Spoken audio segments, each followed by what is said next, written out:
Somewhere beneath the ocean, there may be a city. Not ruins, not scattered stones. A city with streets, temples, harbors, and the bones of an entire civilization that vanished so completely, so suddenly, that for thousands of years, humanity has debated whether it ever existed at all. What if it did? What if, right now, beneath miles of cold, dark water, the greatest empire the ancient world ever produced is sitting in perfect silence, waiting? This is not myth, this is not fantasy. This is the question that has haunted philosophers, explorers, and archaeologists for over 2,000 years.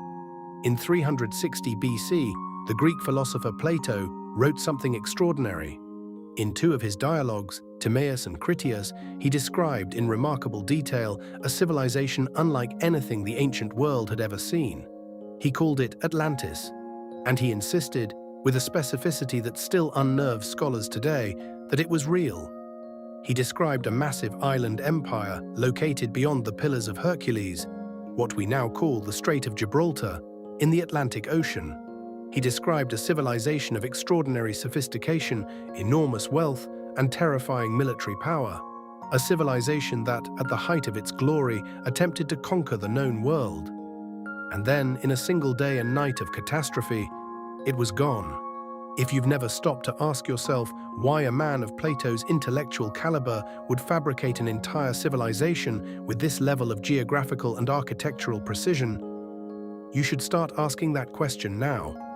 The city itself was arranged in a series of concentric rings, alternating circles of land and water, radiating outward from a central temple dedicated to the god Poseidon. The walls were lined with metals so rare they gleamed red in the firelight, a mysterious substance Plato called orichalcum, described as second in value only to gold. The canals were engineered with a precision that would be impressive by any standard. The plains surrounding the city were irrigated by a network of channels so enormous they could feed an empire. A city so breathtaking that soldiers forgot, even briefly, why they had come. The Atlanteans, he says, were originally a noble and virtuous people, descendants of the god Poseidon himself, gifted with divine wisdom and moral clarity. But over generations, something shifted. Zeus, looking down upon a civilization that had squandered its gifts, called the gods into council. And what was decided in that divine chamber, Plato never explicitly tells us. His account of Critias breaks off, hauntingly, unnervingly, mid-sentence. What followed that divine council, we are left only to imagine. In a single catastrophic event, earthquakes, floods, the earth itself convulsing, Atlantis sank beneath the ocean, gone as if it had never existed. Plato attributed the story to Solon, one of ancient Athens' most revered and historically documented statesmen, who reportedly received it from Egyptian priests at the Temple of Sais. Those priests possessed records thousands of years old, records that described Atlantis not as legend, but as history, not as myth, as fact. Around that precise period, the last great ice age was ending. Sea levels across the entire planet were rising, dramatically, rapidly, in geological terms almost violently. The most compelling candidate, and the one that has generated the most serious archaeological debate, lies in the Mediterranean. The island of Santorini, known in antiquity as Thera, experienced one of the most violent volcanic eruptions in human history.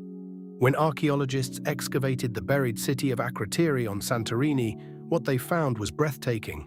Multi-story buildings, elaborate frescoes, advanced drainage systems, a culture of striking refinement suddenly and violently erased. Other researchers have pointed to the Azores, islands in the mid-Atlantic that some geologists believe may be the peaks of a much larger sunken landmass. The so-called Bimini Road, an underwater formation of large flat stones arranged in a striking linear pattern, has generated fierce debate since its discovery in 1968. Philosophers who dismiss Atlantis as pure allegory must then explain why Plato, one of history's greatest minds, chose to construct his moral parable with the obsessive specificity of an engineering blueprint. 2,000 years of searching, and not one stone, not one artifact, not one fragment of orichalcum has been definitively recovered. We live in an era of satellite imaging and deep-sea sonar. We have mapped the surface of Mars, And yet, the floor of our own ocean, vast, dark, and largely unexplored, still holds secrets we cannot reach. Somewhere out there, beneath water that has kept its silence for thousands of years, the answer to Plato's question may still exist. A wall, a foundation stone, the carved remnant of a temple dedicated to a god who no one has worshipped in 10 millennia.